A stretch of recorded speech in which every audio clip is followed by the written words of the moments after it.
Hello everyone, welcome back to the session. I hope आप सब बढ़िया हैं, अपनी सेहत का अच्छे से ध्यान रख रहे हैं। आज हम डिस्कस करने जा रहे हैं थर्ड लेक्चर ज्योग्राफी का। इसके अंदर हम पढ़ेंगे सोलर सिस्टम के बारे में। हो सकता है इस लेक्चर में पूरा कवर ना हो सोलर सिस्टम, लेकिन हम कोशिश करेंगे इसको 2 पार्ट्स में कवर करने की। तो चलिए शुरू करते हैं। सबसे पहले हम बात करेंगे ग्रीक्स का क्या आइडिया था। ग्रीक्स का जो आइडिया था सोलर सिस्टम को लेके वो था जियोसेंट्रिक। कहने का मतलब उनके हिसाब से जो अर्थ थी वो सेंटर में थी और बाकी जो चीजें थी उसके आसपास घूम रही थी। ठीक है। अगली चीज, इसके बाद आए थे एनेक्स एग्रस, जो कि एक ग्रीक एस्ट्रोनॉमर थे। उन्होंने एक्सप्लेन किया था डिफरेंट फेजेस ऑफ मून जो आपको दिखाई देते हैं वो कैसे बनते हैं। और उसके बाद आए थे हम सबके फेमस एरिस्टोटल। अब ध्यान देने वाली बात है कि एरिस्टोटल जो ग्रीक फिलोसोफर थे उन्होंने क्या कंक्लूड किया था। उन्होंने ये बताया था कि भाई जो अर्थ है वो एक स्फीयर है। अब ये उन्होंने कैसे बताया कि अर्थ जो है वो स्फेरिकल है, क्योंकि पहले ये बोला जा रहा था कि नहीं नहीं अर्थ जो है वो फ्लैट डिस्क के तरीके से है, लेकिन उन्होंने बोला कि नहीं, फ्लैट डिस्क नहीं है, वो स्फेरिकल है। इसको मैं एक्सप्लेन करती हूँ। देखिए, अगर तो फ्लैट डिस्क होगी ऐसे करके, उसकी जो शेडो पड़ेगी वो भी कहीं ना कहीं ऐसी ही पड़ेगी, है ना, फ्लैट डिस्क की शेडो। लेकिन एरिस्टोटल ने ये बोला कि नहीं, जो शेडो है अर्थ की वो कहीं ना कहीं राउंड थी ऐसे करके, वो ओवल नहीं थी, ये ओवल है। अर्थ की जो शेडो पड़ती है वो राउंड होती है। और उन्होंने ये भी रिजेक्ट किया था कि जो सन है वो सेंटर में है यूनिवर्स के। तो ये स्फेरिकल अर्थ है, इसकी जो शेडो है ये राउंड है। ये डिस्क शेप है, इसकी जो शेडो है वो ओवल शेप में आएगी। क्लियर हो गया। एरिस्टोटल ने क्या बोला था कि जब अर्थ पास करती है सन और मून के बीच में, ये सन है और इधर कहीं आपका मून आ जाता है, तो जो शेडो बनती है वो राउंड बनती है, जिससे हम ये कह सकते हैं कि भाई ये जो अर्थ है ये स्फेरिकल है। आगे चलते हैं। इसके बाद आए थे हमारे आर्यभट्टा, जिनके बारे में पढ़ना जरूरी है। ये इंडियन मैथमेटिशियन भी थे, एस्ट्रोनॉमर भी थे, जिनका बर्थ हुआ था पाटलिपुत्र, पटना, बिहार के अंदर। और इन्होंने ये बताया था कि भाई जो अर्थ है वो रोटेट करती है। रोटेट करने का मतलब अपने एक्सिस पे ऐसे गोल गोल घूमती है। जैसे आप उसको, किसी चीज को गोल गोल टॉप को नहीं घुमाते ऐसे करके, वैसे गोल गोल घूमती है जो रोटेट करती है अर्थ हमारी। और उन्होंने कॉन्सेप्ट दिया था सोलर एंड लूनर एक्लिप्स का। ये भी हम आगे जाके पढ़ेंगे। एक्लिप्स का मतलब होता है छुप जाना। उन्होंने ये वाला कॉन्सेप्ट भी दिया था। और उनको जाना जाता है for his decimal number system, जिसकी वजह से उन्होंने कंट्रीब्यूशन दिया था। जो डेसिमल नंबर सिस्टम है, बाद में अरब्स ने भी उसे एक्सेप्ट किया था और अपने कल्चर में अडॉप्ट किया था, और यूरोपियंस ने भी वही किया था। इसके बाद नेक्स्ट जाना माना नाम है निकोलस कॉपरनिकस। अब क्वेश्चन तो टेढ़ा होकर ये भी आता है कि ये कहाँ से थे। ये थे एक पॉलिश एस्ट्रोनॉमर। इनकी जो टाइम था वहां से शुरू हुई थी एज ऑफ मॉडर्न एस्ट्रोनॉमी। इन्होंने ये थ्योरी दी थी कि बीच में सन है और उसके आसपास अलग ऑर्बिट्स में सारे जो प्लैनेट्स हैं उसके आसपास चक्कर लगा रहे हैं। ठीक है।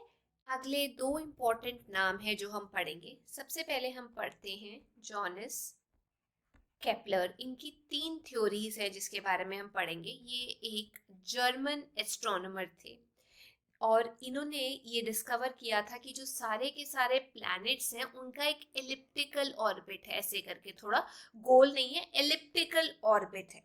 और इनके 3 लॉज थे ऑफ प्लैनेटरी मोशन, जो मैं आपको अभी बताने वाली हूँ, क्योंकि उसी से रिलेटेड पेपर में आता है कौन कौन से लॉज हैं।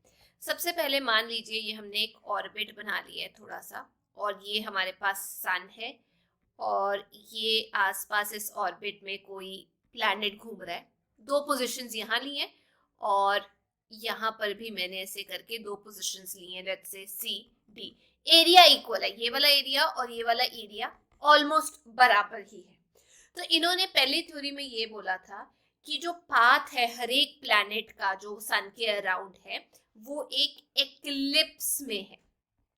तो हर पाथ प्लैनेट का अराउंड द सन वो एक्लिप्स में है विद द सन, और वन फोकस है, सन फोकस पे, बाकी प्लैनेट्स उसके आसपास ऐसे एक्लिप्स में घूम रहे हैं। दूसरी चीज, उन्होंने एरिया का रूल दिया था जिसके अकॉर्डिंग उन्होंने ये बोला था कि इक्वल एरियाज जो हैं ऑर्बिट के वो इक्वल टाइम में कवर किया जाता है। मतलब जितना एरिया है वो प्रोपोर्शनेट होगा कितने टाइम में वो कवर किया जा रहा है ओवरऑल, अगर हम सीन लेके चले। तीसरी चीज उन्होंने बोली थी कि जो पीरियड ऑफ रेवोल्यूशन है, मतलब जो आसपास चक्कर लगाया जा रहा है, वो प्रोपोर्शनल होता है डिस्टेंस फ्रॉम द सन। अब इसको मैं समझाती हूँ।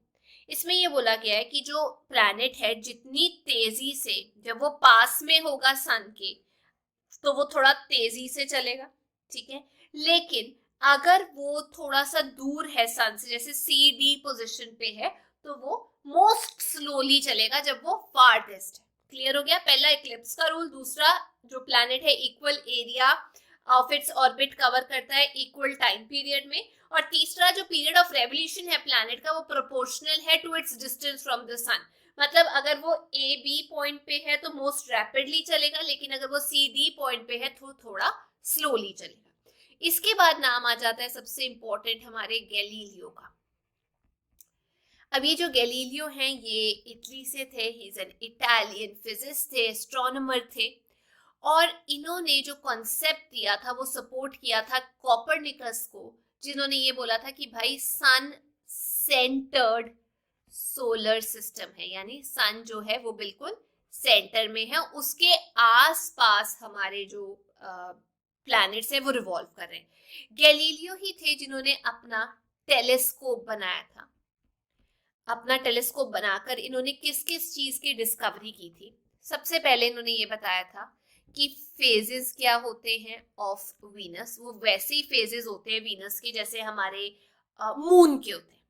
दूसरी चीज इन्होंने बताई थी 4 लार्जेस्ट सैटेलाइट्स ऑफ जुपिटर, हमने लास्ट क्लास में इसमें डिटेल में पढ़ा था। तीसरी चीज, इंपॉर्टेंट चीज इन्होंने बताई थी लूनर माउंटेन्स एंड वैलीज के ऊपर। कहने का मतलब टेलीस्कोप से इन्होंने एक क्लोजर लुक लिया मून को, और उन्होंने ये बताया कि जो मून का जो सरफेस है वो बिल्कुल फ्लैट नहीं है, वहां पर कुछ ऐसे पहाड़ है खुरदुरे से, कुछ वैलीज है, और उनको ये भी लग रहा था कि जो लोग बोल रहे हैं कि भाई मून जो है वो बिल्कुल प्लेन है, ऐसा कुछ भी नहीं है। और चौथी सबसे इंपॉर्टेंट चीज उन्होंने डिस्कवर की सन स्पॉट्स। अब ये सन स्पॉट्स क्या होते हैं ये हम आगे पढ़ते हैं। ये सन है, सन स्पॉट्स क्या होते हैं? वो एरिया, प्लैनेट के साइज का भी एरिया हो सकता है, जहां पर जो मैग्नेटिक फील्ड है वो अप्रोक्सीमेटली 2500 टाइम्स स्ट्रॉन्गर होती है जो अर्थ की मैग्नेटिक फील्ड होती है, या काफ़ी ज़्यादा होती है as compare to the other part of the sun, उसे हम बोलते हैं सन स्पॉट। और अक्सर ये डार्क कलर के होते हैं और सरफेस पे ही दिखाई दे जाते हैं सन के, उसे हम सन स्पॉट्स बोलते हैं। बस ये याद रखना, बहुत ज़्यादा वहाँ पे मैग्नेटिक फील्ड होती है। अगला इंसान जिसके बारे में हमें पढ़ना है वो है न्यूटन। इन्होंने बताया था movement of objects under gravity किस तरीके से मूवमेंट होती है ऑब्जेक्ट्स की, एक्सप्लेन किया था इन्होंने अपने सेकंड लॉ ऑफ मोशन में। शायद आप लोगों ने भी पढ़ा होगा ये लॉज ऑफ मोशन। अब इन्होंने ये बताया था कि ये जो सन है इसका जो ग्रेविटेशनल फोर्स है और जो ग्रेविटेशनल अट्रैक्शन है बाकी प्लैनेट्स की, वो एक्चुअली होल्ड करती है इनको इनके ऑर्बिट्स में। तो मैं इजी शब्दों में ये बोल सकती हूँ, gravitational force of the sun and gravitational attraction जो प्लैनेट्स की है टुवर्ड्स ईच अदर, वो होल्ड करती है प्लैनेट्स को in their orbit around the sun. Gravity एक एक्सटर्नल फोर्स है जो एक्ट करता है प्लैनेट्स के ऊपर एंड उनको मोशन में रखता है, उनको बेसिकली इस स्ट्रेट लाइन से डेविएट करने के लिए रोकता है कि वो इधर उधर ना हो जाए। अगली चीज जो न्यूटन ने बोली थी, न्यूटन ने ये बोला था कि भाई जो ग्रेविटेशनल फोर्स है दो ऑब्जेक्ट्स के बीच में वो डायरेक्टली प्रोपोर्शनल होता है कि उनका मास कितना है, ठीक है, directly proportional to the masses, लेकिन it is inversely proportional gravitational force जो है it is inversely proportional to the square of distance between them, इन दोनों के बीच में जो भी डिस्टेंस है उसके लिए ये ग्रेविटेशनल फोर्स जो है वो इनवर्सली प्रोपोर्शनल होगा। तो न्यूटन का जो ग्रेविटेशनल फोर्स है वो यूनिवर्स पे भी लगता है, जो रेन ड्रॉप स्काई से गिरते हैं उसके ऊपर भी लगता है, प्लैनेट्स के ऊपर भी लगता है, इसीलिए इसे बोला जाता है universal law of gravitation. Clear? अगली चीज जो अक्सर पेपर में पूछी जाती है वो हमने सुनी भी होगी, स्पेस प्रोब्स क्या होते हैं। अब स्पेस प्रोब्स जो होते हैं वो अनमैन्ड स्पेस क्राफ्ट होते हैं, मतलब इंसान के बिना जो हम स्पेस क्राफ्ट ऊपर भेजते हैं ताकि इन्वेस्टिगेट किया जाए, रिपोर्ट किया जाए हमारे सोलर सिस्टम के बारे में। ये जो स्पेस प्रोब्स होते हैं ना केवल ये एक प्लैनेट के आसपास ऑर्बिट करते हैं, बल्कि ये अपने अंदर से एक लैंडर निकालकर उसके सरफेस पे भी छोड़ सकते हैं। जैसे मून की स्टडी करनी है तो स्पेस प्रोब को भेज दो और उसके ऑर्बिट पे चक्कर लगाता लगाता उसके अंदर से एक लैंडर निकलेगा जो इसके सरफेस पे आके गिर जाएगा। क्लियर? हमारे जो इंपॉर्टेंट स्पेस प्रोब्स में से एक है वो है मैरिनर स्पेस प्रोब, जिसने बहुत सारी information the about inner planets of the solar system. अब ये इनर प्लैनेट्स कौन कौन से हैं सोलर सिस्टम के? इनर प्लैनेट्स में आ जाता है मरकरी, वीनस, अर्थ, मार्स, यानी एस्टेरॉयड बेल्ट से पहले पहले जो प्लैनेट्स होते हैं उन्हें इनर प्लैनेट्स बोलते हैं, जिसके लिए हमने स्पेस प्रोब भेजा था मैरिनर। वैसे ही 2018 में नासा ने सन की स्टडी करने के लिए एक स्पेस प्रोब भेजा था जिसका नाम था पार्कर सोलर प्रोब, और ये फर्स्ट एवर मिशन बना जिसने सन को मतलब टच किया था। वैसे ही इंडिया जो सन के ऊपर मिशन भेजेगी स्टडी करने के लिए उसका नाम है आदित्य L1 मिशन। अब ये नाम ऐसा क्यों है? क्योंकि आदित्य का संस्कृत में मतलब होता है सन, तो ये स्टडी करेगा सोलर सिस्टम को, सोलर कोरोना को, आउटर मोस्ट जो पार्ट होता है ना सन का, उसको स्टडी करने के लिए हम लोग ये वाला मिशन भेज रहे हैं। चलिए, ये तो कुछ इंपॉर्टेंट बातें थी बाहर जो हमने मिशंस भेजे उसके बारे में। अब हम डिस्कस करते हैं एक्चुअल सोलर सिस्टम के बारे में, जिसमें जो सन है वो सेंटर में है और बहुत सारे प्लैनेट्स उसके आसपास, सैटेलाइट, स्मॉल बॉडीज जैसे एस्टेरॉयड्स हो गए, उसके आसपास चक्कर काट रहे हैं। अब ये जो रेडियस है सोलर सिस्टम का, it's more than 5900 million kilometre. मैं डायमीटर की बात नहीं कर रही, मैं रेडियस की बात कर रही हूँ। मतलब सन से जो फार्देस्ट नोन प्लैनेट है हम लोग का, जो जिसको हम प्लैनेट कंसिडर करते थे प्लूटो, वो अप्रोक्सीमेटली इतना है। तो अंडर द इन्फ्लुएंस जो सन का ग्रेविटेशनल फोर्स है, हर प्लैनेट जो है वो एक एलिप्टिकल ऑर्बिट में घूम रहा है, ट्रेवल कर रहा है in an anti clockwise direction. याद रखना, एंटी क्लॉकवाइज डायरेक्शन में घूम रहा है। अब सारे के सारे प्लैनेट्स, क्वेश्चन ये पूछा जाता है, वो रोटेट करते हैं, बिल्कुल। लेकिन अभी मैं यहाँ प्लैनेट लिखती हूँ, Mercury, Venus, Earth, Mars, Jupiter, Saturn, Uranus, Neptune. अभी हमने पढ़ा कि सारे के सारे प्लैनेट्स एंटी क्लॉकवाइज डायरेक्शन में, यानी एंटी क्लॉकवाइज मैं बोलती हूँ, एंटी क्लॉकवाइज का मतलब वेस्ट टू ईस्ट रोटेट कर रहे हैं अपनी एक्सिस पे, ऐसे गोल गोल गोल गोल घूम रहे हैं। लेकिन दो ऐसे प्लैनेट्स हैं जो ऑपोजिट चल रहे हैं, यहाँ से सेकंड और यहाँ से सेकंड लास्ट। वीनस और यूरेनस की एक्सेप्शन से बाकी सारे जो प्लैनेट्स हैं वो अपने एक्सिस पे एंटी क्लॉकवाइज घूम रहे हैं। वीनस और यूरेनस ने बोला कि हम ये बात नहीं मानेंगे, हम दोनों क्लॉक वाइज घूमेंगे। कहने का मतलब हम लोग घूमेंगे ईस्ट टू वेस्ट। ये वेरी इंपॉर्टेंट पॉइंट, ये पूछा जाता है, दो एक्सेप्शंस कौन कौन सी है। ठीक है जी। अब एक एक करके हम लोग प्लैनेट्स के बारे में थोड़ी सी इंफॉर्मेशन इकट्ठी कर लेते हैं, बाकी हम नेक्स्ट क्लास में करेंगे। सबसे पहले हम बात करते हैं मर्करी के बारे में। ये नियरेस्ट प्लैनेट है टू द सन, ये फास्टेस्ट है अगर हम ऑर्बिटल मोशन की बात करें। ऑर्बिट में जो मोशन होती है, ऐसे गोल गोल चक्कर लगाना, दैट इज 48 किलोमीटर्स पर सेकेंड के हिसाब से ये ऑर्बिट में चक्कर लगाता है। और 1 रेवोल्यूशन, एक चक्कर जो ये पूरा कर लेता है वो कर लेता है 88 डेज में। मैंने यहाँ ये नहीं बोला ये हॉटेस्ट प्लैनेट है, मैंने सिर्फ ये बोला है कि इसकी जो ऑर्बिट में मोशन है वो सबसे तेज है, नियरेस्ट टू द सन है और सबसे तेज घूमता है और एक रेवोल्यूशन 88 डेज में पूरी कर लेता है। अब अर्थ की बात करें, अर्थ की ऑर्बिटल स्पीड जो है, जिस स्पीड से वो ऑर्बिट में घूमता है, दैट इज 28 किलोमीटर्स पर सेकेंड और एक रेवोल्यूशन हमारी पूरी होती है 1 ईयर के अंदर। वैसे अगर हम प्लूटो की बात करें जो पहले कभी कंसिडर किया जाता था एज अ प्लैनेट, इसको इसकी जो ऑर्बिटल स्पीड थी ये काफी कम थी, 5 किलोमीटर पर सेकेंड थी और जिसको चाहिए होते थे 248 ईयर्स एक रेवोल्यूशन को पूरा करने के लिए। इतना टाइम प्लूटो को लग जाता था, अकेले प्लूटो को, ठीक है। और मैंने आप लोगों को लास्ट क्लास में ये क्लियरली बता दिया था कि भाई हमारे दो प्लैनेट्स के बीच में, कौन से दो प्लैनेट्स, मार्स और जुपिटर के बीच में एक बेल्ट आती है जिसे हम एस्टीरियोइड बेल्ट बोलते हैं। क्लियर? अब नेक्स्ट चीज जो पूछी जाती है, सिर्फ आपको क्वेश्चंस ही बता रही हूँ। सबसे पहले मैं सन के बारे में बताती हूँ, जो सेंटर है यूनिवर्स के अंदर, मतलब सेंट्रल लोकेशन पे है और ये एनर्जी प्रोवाइडर है अर्थ को, बाकी सबको। ये हॉट बर्निंग गैसेस का बना होता है। दो इंपॉर्टेंट गैसेस हैं इसकी जिसका ये बना होता है, एक है हाइड्रोजन और दूसरी है हीलियम। सन के अंदर जो क्वेश्चन पूछा जाता है, प्रोसेस कौन सा है जिसकी वजह से हीट जनरेट होती है, वो है जी न्यूक्लियर फ्यूजन। फ्यूजन मतलब दो ऐसे छोटे छोटी चीजें पास में आके फ्यूज होके एक बड़ी चीज बनाते हैं। ये जो हाइड्रोजन है ये कन्वर्ट हो जाता है हीलियम के अंदर, जिसकी वजह से tremendous amount of heat and light produce होती है। उसके अलावा अगर हम कंसिडर करें, मान लीजिए ये एक इंसान है, ये पूरा का पूरा सन है, मतलब इसको आप कंपेयर कर लो, ये सन है।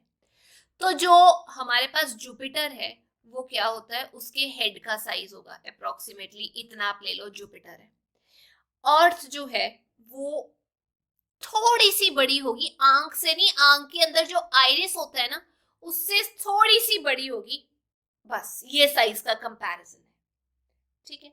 अब सनस्पॉट्स मैंने आपको बता दिए, जो सरफेस पे सन के डार्क कलर के पैचेस आ जाते हैं उसे हम सनस्पॉट्स बोलते हैं।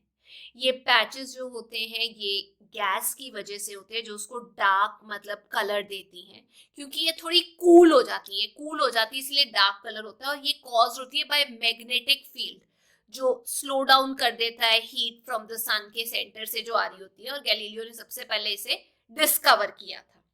अच्छा, अब हम आगे चलते हैं, थोड़ा सा डिफरेंस कर लेते हैं स्टार्स के बीच में और प्लैनेट्स के बीच में। शायद आप लोगों को पता हो, लास्ट क्लास में मैंने आपको बताया था कि सन और अर्थ के बीच में कितना डिस्टेंस है, 1 एस्ट्रोनॉमिकल यूनिट 150 मिलियन किलोमीटर्स है। इसके अलावा जो लाइट है वो किस स्पीड से ट्रेवल करती है, 3 लाख किलोमीटर पर सेकेंड, और यहाँ से सन से अर्थ तक लाइट आने के लिए अप्रोक्सीमेटली 2.4 मिनट्स लग जाते हैं।